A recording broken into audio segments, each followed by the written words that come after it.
Welcome back to the deep dive. Today we're tackling something I hear about a lot, actually. It's a real headache in clinical trials. Process bottlenecks. Hmm. Specifically, we're talking to you, maybe you're running a study right now and your investigators. They're consistently missing that 5 working day deadline for getting trial data into the ECRF. Yeah, that 5-day window, it's often critical. And this kind of delay, it's a classic symptom, really, a symptom of what we call process variation. Okay, process variation. Sounds a bit technical. It can be, but the core idea isn't. It just means the process isn't consistent. And the good news is you can tackle it. You can use a structured method like Six Sigma, especially focusing on that first crucial step. The define phase. Right. So the mission today is to help you move from just being frustrated, our investigators are taking too long. Which doesn't help anyone solve it. Exactly. To move from that to a really sharp, actionable problem statement. That's the goal. Because if you jump to solutions without defining the problem, you're likely just guessing, wasting time, maybe money. So Six Sigma, people hear that and think, uh-oh, statistics, complex charts. And it does involve stats later on. But fundamentally, it's a structured way to improve any process. It's a methodology first. A methodology built on structure. Absolutely vital. The statistical target, the famous 3.4 defects per million opportunities, that's a long-term goal. The immediate methodological goal, it's about crushing the variation in your process. Variation. So like one investigator enters data in 2 days, another takes 20, that kind of thing. Exactly. That inconsistency, that variation, it's the enemy in a regulated process like a clinical trial. It makes everything unpredictable. And unpredictability in a trial sounds bad, like really bad. It is, because variation opens the door for errors. Errors become defects. Defects mean higher costs, maybe more monitoring. Compliance risks kick in, delays to locking the database, delays getting to submission. Okay, the domino effect. Precisely. And this is why just sort of reacting based on a hunch or maybe who shouts loudest about the problem, Yeah. it rarely works. You end up fixing the wrong thing. Or you fix a symptom, not the real root cause. And then you get unintended consequences, wasted resources. The define phase forces you, it forces the team to just pause. Look at the data you have, even if it's messy, and build a real hypothesis about what's actually going on. So less guesswork, more structure. That's the essence of it. Okay, let's get into that structure. Yeah. You mentioned Six Sigma views problems through a mathematical lens, even before the heavy stats. Yeah, it's fundamental. It's the dollar FX dollar relationship. Sounds a bit academic, maybe? A little bit, yeah. Break it down. Okay, it's the core of the whole DMIC roadmap. Define, measure, analyze, improve, control. Think of it like this. Dollars is your problem. It's the outcome you don't like. So for our listener, dollars is ECRF data entry takes longer than 5 days. Exactly. That's your undesirable dollar. The FICO part just means that this outcome is a function of it's driven by one or more causes or inputs. Those are the $6. So dollars happens because of $6. Right. Or usually because of multiple X's. X to 11, 2, 6 to other 2,000, so you get the idea. The goal in the define phase isn't necessarily to find all the X's yet. It's simply to formally state this bad outcome is happening because some input or cause is making it happen. So we're setting up the investigation. You're creating the hypothesis. You're saying our current inputs, our current process steps, whatever they are leading to this negative result. Yeah. It forces the conversation away from blaming people. Like the investigators are just slow or lazy. Exactly. That's subjective and unhelpful. It moves it to the objective. Yeah. The process inputs are somehow causing this delay. And in a complex thing like a clinical trial, that dollars, the delay, is probably not just one single $6. Almost certainly not. Yeah. Your dollars, the data delay, it could be a function of, let's say, X-toll or Mondarter's gaps in how investigators were trained on the ECRF or Yeah. Textoll or Two-Unders. Maybe the ECRF system itself is incredibly laggy at certain sites. Or Sex $3, the site just doesn't have enough staff time allocated. Yeah, lack of resources. Mm-hmm. Or Sex $44. Maybe the source documents they need aren't available quickly after the patient visit. It could be any combination. Okay. And define isn't about finding the specific X that's the biggest culprit yet. Not usually. It's about defining the dollars so precisely, so measurably, that when you get to the analyze phase later, you can use data to figure out which X or which combination of X's really has the biggest impact. Got it. So define the problem first, then hunt the causes. Absolutely. Let's make it concrete. Imagine a medical device factory.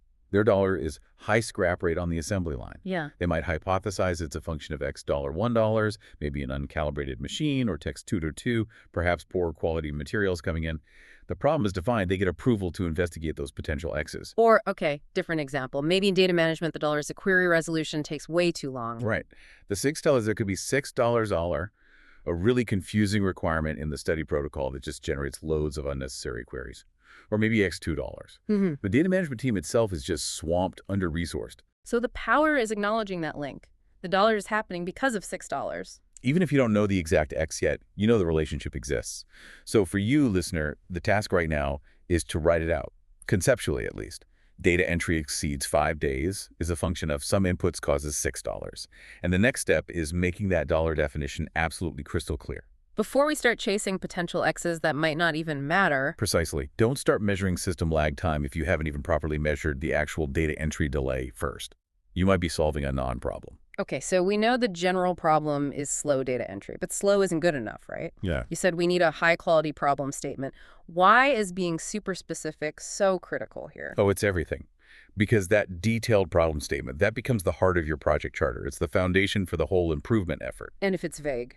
Disaster, usually. 2 ways it fails. 1, you solve the wrong thing, something minor, or you miss the real issue entirely. 2, scope creep. Just massive, uncontrolled scope creep. Ah, the dreaded scope creep. If you don't clearly define the problem, how does anyone, especially leadership who's funding this, know what success even looks like? How do they know when you're done? It's like saying we need to reduce errors versus we need to cut the error rate for data field XY at European sites by 50% in Q3. Exactly. The first one is just a wish, a vague goal. The second one is specific, measurable, time-bound. You can actually track progress against it. So how do we get that level of specificity? Is there a trick? There's a checklist, actually. A really good one. 5 critical questions your problem statement absolutely must answer to be considered complete and actionable. Okay, let's go through them. Question 1. Where did the problem occur? You need location, specificity. Right, especially in a multi-site trial. Is it happening everywhere? Or just, say, in North America? Or only at sites using a particular piece of software? Exactly. You need the boundaries. Yeah. Global, regional, department-specific. Maybe it's observed primarily at academic research centers in the UK. That focuses your investigation. Okay, where? Number 2. When did the problem occur? You need a time frame. It's always been slow, doesn't cut it. Definitely not. That's not data. You need to anchor it. Like, this delay beyond 5 days has been consistent over the last 2 quarters. Or maybe the problem spiked right after we implemented version 3.0 of the ECRF system back in January.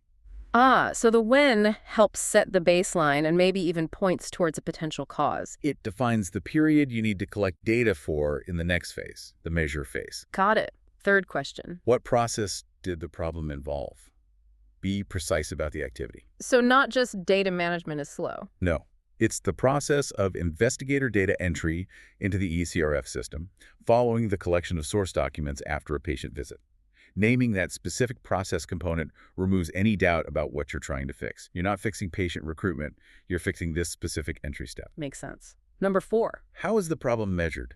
This has to be quantitative. Get rid of words like slow or too long. So the metric, the actual numbers. Yes. Your requirement is 5 days. That's your target, your CTQ, critical to quality. Your measurement is the current reality. So you might state, the average time to complete ECRF entry across these sites is currently 9.2 working days. Okay, 9.2 days versus the 5-day target. Right, and you can take it further.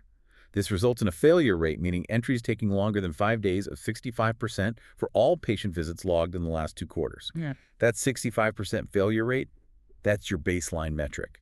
That's what you need to improve. That's concrete. Okay, the 5th question. This sounds like the tricky one, especially in clinical trials. How much is the problem costing? How do you put a dollar figure on slow data entry? It's not like a factory with rejected parts we can count. It is often the hardest, you're right, but it's arguably the most important for getting buy-in for the project. You have to translate the operational problem into financial impact. Okay, so how? Where does the money cost come from? Several places in trials. Think about increased monitoring costs. Your monitors, CRAs, they have to spend extra time chasing down that late data, verifying it. That's time, that's money. Right, more queries, more follow-up. Then there's delayed database lock. Every day, every week, the database lock is delayed. That pushes back your analysis, your submission, your potential market access. That delay can cost millions in lost revenue opportunity, depending on the drug. Okay, that's a big one. And don't forget, increased risk and audit costs. Late data often correlates with lower quality data. More errors creep in. That might mean you need more extensive, costly source data verification, SDV, or worse, you face findings in an inspection, maybe even fines. So we need to estimate those costs. Like if the delay means an extra, say, 200 hours of monitoring work per quarter. You take those 200 hours, multiply by the average hourly cost of your monitor or data manager, and boom, that's a part of your cost of poor quality, your COPQ, tied directly to this problem statement. Okay, let's contrast. Give me a weak problem statement example. Easy. Our call center in Ohio has an efficiency problem. It's costing us about $9,000 a month. Useless. Okay, it has a cost, but when did it start? What process in the call center? Answering calls, making calls. How are they measuring efficiency? We can't do anything with that. Exactly. Now compare it to a strong one. In our European technical support call center, over the past 6 months, the average customer hold time for Tier 2 support calls has exceeded the 3-minute service level agreement by an average of 1 minute and 45 seconds. Based on historical customer churn data linked to long wait times, this is estimated to be costing the company $450,000 annually in lost customer retention. Wow. Okay, that's night and day. It hits all 5 points. Where? Europe Tier 2. When? Past 6 months. What process? Hold time for tech support. How measured? Average seconds over SLA. And costs? $450K estimated loss. That's a project you can get approved. That's your roadmap. So listener, your task is to take investigators taking too long and transform it. Quantify that failure rate against the 5-day rule. Estimate the cost monitoring hours, delay risks, rework, and put that clear, compelling statement together for your project charter. Right, so that powerful problem statement naturally leads to the next step, which is defining the project's objective or goal, right? Exactly. It's basically the mirror image. If you've defined the problem well, the goal statement almost writes itself. And it needs to be just as specific. Absolutely. Same rules apply. Specific, measurable, achievable, relevant, time-bound, SMART goals, essentially. Using that call center example, if the problem was exceeding the SLA by 1.45, costing $450K. The goal might be reduce the average hold time for Tier 2 calls in Europe by 50%, down to about 52 seconds over the SLA within the next 6 months. Perfect. And you'd add the potential savings. This aims to recover approximately $225,000 in annualized customer retention value. See how specific that is? Yeah, it sets really clear expectations for the team and for management. Everyone knows what success looks like and when it's due. And that clarity is vital for managing expectations and, crucially, for managing scope. This all gets documented in the project charter. Ah, the project chart. So that's the formal document coming out of the define phase. It is. It's the contract, really. It lays out the detailed problem statement we just built, the specific objective, the scope, what's in the project and what's out, who's on the team, what resources they need, and who the sponsors are. And this helps fight that scope creep we mentioned. Massively. Let's say your team is working on the ECRF data entry delay. Someone might say, well, maybe the investigators are slow because the whole study protocol is just too complicated and they hate it. Okay, that might be true. It might be a valid point. But is fixing the entire study protocol and scope for this specific project defined in the charter? Probably not. The charter, based on our specific problem statement, says the goal is to fix the data entry timeliness, investigator satisfaction with the protocol design. That's explicitly out of scope for this project. So the charter protects the team from getting bogged down. It empowers them. It gives them the documented authority to say, that's an interesting point, maybe for a future project, but our current mandate is focused purely on reducing this entry delay metric.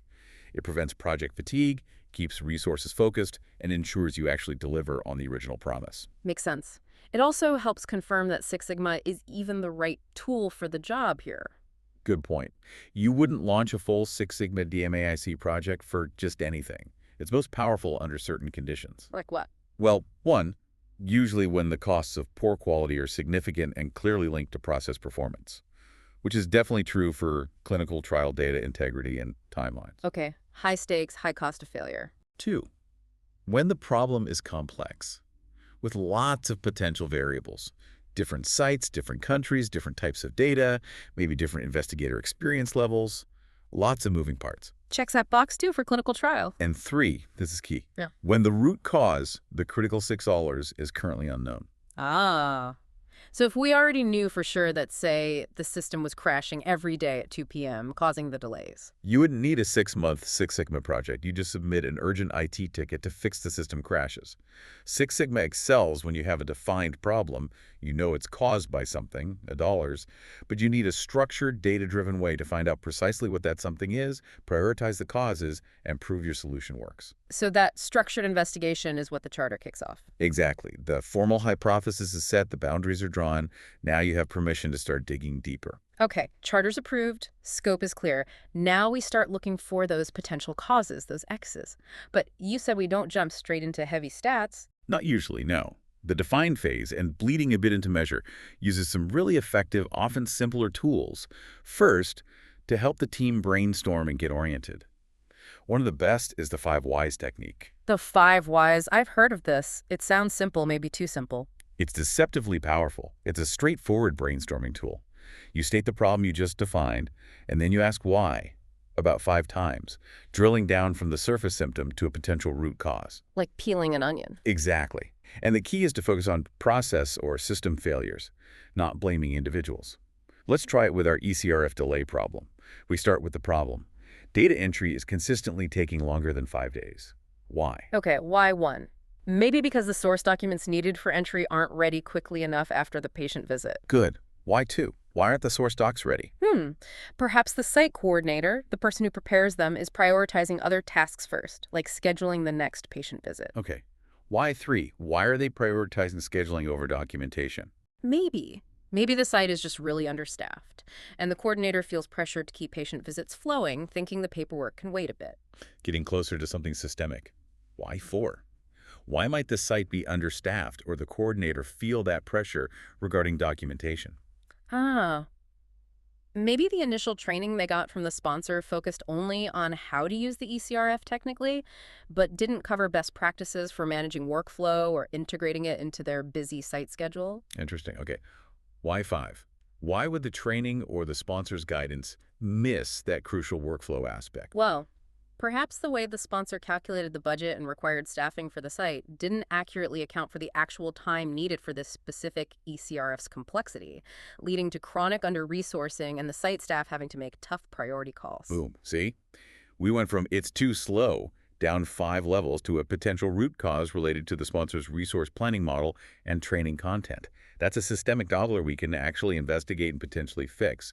Much more useful than just saying the coordinator is slow. Yeah, that's actually really insightful. Okay, so 5 whys helps drill down. What else happens in define? Another really useful tool for context is the SIPOC diagram. SIPOC, what's that stand for? Suppliers, inputs, process outputs, and customers.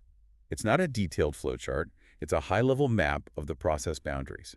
It helps the team visualize who provides things to the process and who receives things from it.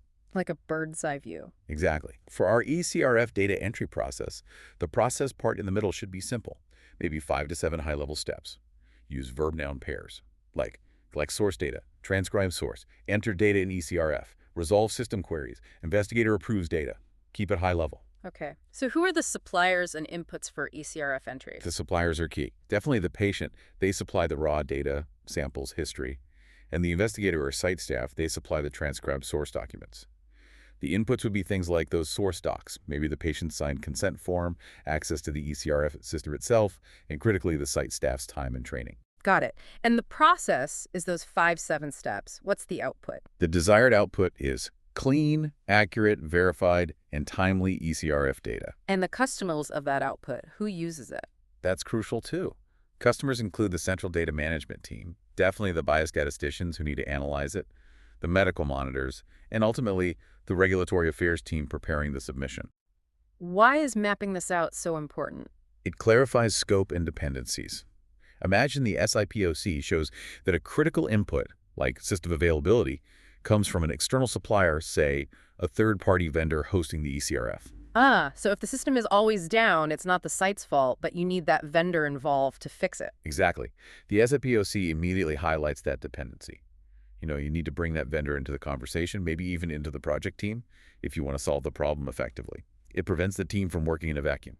Okay, so we're mapping the process, identifying potential causes. You also mentioned CTQs earlier, critical to quality requirements. How do those fit in? We know the 5-day deadline is one. Right. The 5-day deadline is a key requirement, likely derived from a customer need. But we need to dig a bit deeper. CTQs are the internal, measurable characteristics of the process or its inputs that must be met to ensure that overall requirement, like the 5-day deadline, is achieved. So there's a link from what the customer needs to what the process must deliver internally. Precisely. Think of a hierarchy. At the top, you have the high-level need, sometimes called a CTC, critical to customer characteristic. For our trial, the CTC might be something like timely and highly accurate data for regulatory submission. Okay, that's what the customer, like regulatory affairs, needs. Right. Then you have the drivers that enable that CTC. What makes timely and accurate data possible? Well, things like competent investigators and efficient and reliable systems. Makes sense. Now, the CTQ requirement is where we get specific and measurable. How do we ensure the driver efficient and reliable systems is met? A CTQ could be ECRF system uptime must be greater than 99.9% during site operating hours. That's measurable. Or for competent investigators. A CTQ might be all site staff performing data entry must complete the ECRF training module and pass the certification test with a minimum score of 95% before entering live data. Again, specific and measurable. These internal CTQs drive the achievement of the overall 5-day deadline. So identifying these helps pinpoint where the process might be failing internally. Yes. And when a process fails to meet a CTQ like data entry, taking 9 days instead of 5, that's defined as a defect. And defects always have a cost. This brings us back to the cost of quality, specifically the cost of poor quality, COPQ. Right, the COPQ, we talked about monitoring hours, delays. And don't forget the cost of rework. That's a big one. If data is entered late, maybe rushed on day 10 because they forgot, it's more likely to have errors. Which means the data management team flags it with a query. And the site has to spend time investigating and correcting it. Yeah. That entire query resolution cycle, that's rework cost, pure COPQ, directly resulting from the initial defect of late entry. So calculating the COPQ is key for the business case. But you mentioned Six Sigma does something more fundamental with the cost of quality. It shifts the spending. Yes, this is a really core concept. Traditionally, COQ is seen as having two main buckets. Cost of poor quality, which is failure costs like rework, scrap, warranty claims, and cost of good quality. Cost of good quality, what's that? That's typically split into prevention costs like training, process design, quality planning, and appraisal costs like inspection, testing, audits, SDV. Okay, so prevention is stopping defects, appraisal is finding them. Right. And in many traditional approaches, if you want fewer defects, lower COPQ, you often just ramp up appraisal. You inspect more, you check more. Think about doing 100% source data verification on every single data point in the ECRF. That's a massive appraisal cost. Spending a fortune to find mistakes after they've already happened. Exactly. Six Sigma aims to flip that model. The goal is to invest intelligently in prevention, designing robust processes, providing excellent training, implementing mistake proofing, using statistical process control, by making the process itself highly capable and reducing variation. You generate fewer defects in the first place. Precisely. If you have fewer defects being created, you don't need as much appraisal. You can move from costly 100% SDV to more efficient, risk-based monitoring approaches. So investing in prevention, like better training or workflow design? Lowers your failure costs, Right. less rework, fewer delays, and allows you to reduce your appraisal costs, less checking needed. The net result is that the total cost of quality goes down. Doing it right the first time, by building quality into the process, is ultimately cheaper. That's the economic power of reducing variation. That makes a lot of sense. Now, you also mentioned that modern Six Sigma often incorporates lean principles, so it's not just about defects, but also about waste. Yeah, most practitioners today talk about Lean Six Sigma. The Six Sigma part focuses on reducing variation and defects. The Lean part focuses on eliminating waste, things that consume resources but add no value for the customer. The Japanese term is muda. Muda. And given our problem is a delay, a time issue, there must be specific types of waste that are really relevant here. Absolutely. For your ECRF delay problem, 3 types of waste jump out immediately: waiting, correction, and overprocessing. Okay, let's start with the obvious one, the muda of waiting. It's right there in the problem, isn't it? Taking more than 5 days is a form of waiting. Waiting, in lean terms, is any idle time where resources could be people, equipment, information, are just standing by, not adding value, waiting for something else to happen. So we need to ask, why is that 5-day clock ticking past the deadline? What are the investigators or site staff actually waiting for? Exactly. Are they waiting for the principal investigator to sign off on the source document before they're allowed to start entering data? That's waiting. Are they waiting for lab results to come back before they can complete a specific ECRF page? Waiting. Is the ECRF system itself unavailable or slow, making them wait? So if the process map shows, say, a mandatory 3-day wait for lab results before any data for that visit can be entered. That 3-day gap might be pure waste from a workflow perspective. Lean thinking would ask, could we design the process so they enter all the non-lab data immediately after the visit and then just add the lab results later when they arrive? Eliminate that bottleneck, smooth the flow. Reduce the idle time for the person doing the entry. Okay, what's the second waste? Correction. The muda of correction or rework. We touched on this with CopyQ. This is any activity required to fix a defect or error that was made earlier in the process. So the query cycle again. Yep. The late data entry defect potentially leads to more errors. Data management finds the error, appraisal, issues a query, failure signal. The site then has to stop other work, investigate the query, find the correct information, update the ECRF, and get it reapproved. All that time and effort spent fixing the mistake. Pure rework, pure waste. And often, the later the entry, the harder the correction, increasing the waste. Got it. And the third one was overprocessing. That sounds less obvious. Muda of overprocessing. This is doing more work, adding more steps, or putting more effort into something than the customer actually values or requires. It's adding complexity or features that aren't needed. How might that apply to ECRF entry? Well, look at your SIPOC again. Are site staff entering the same patient demographic information into their hospital's electronic health record system and then manually re-entering it into your sponsor ECRF system? Ah, double entry. If the customer, data management regulatory, only needs that data reliably captured once, that duplication is potentially massive overprocessing waste. Could there be integration? Or could one system feed the other? Or maybe internal site procedures? Could be. Maybe the site's own SOP requires 3 different people to review and sign off every single data point entered, when perhaps the sponsor's requirement, based on risk, only needs that level of scrutiny for critical endpoint data. Is the extra checking adding real value or just adding delay, waiting, and effort over processing? So the goal is just enough work to meet the quality standard, but no more. Precisely. You need to meet the CTQs, like the 5-day deadline and accuracy requirements.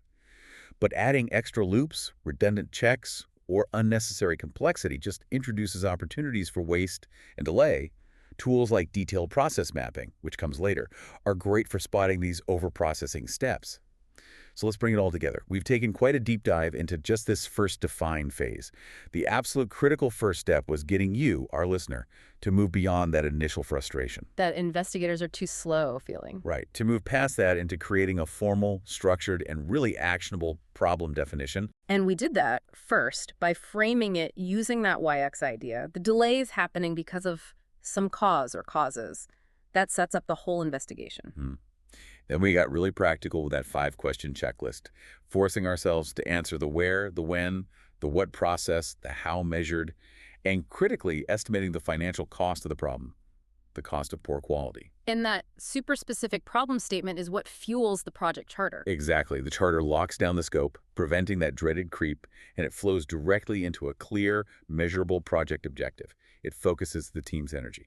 We also talked about initial tools to start exploring causes, like the 5 whys to drill down past symptoms and the SIPEC diagram to understand the process boundaries and stakeholders. And identifying those internal CTQs, the measurable drivers of quality, linking them back to the cost, and understanding how lean principles like eliminating waiting, correction, and overprocessing fit in.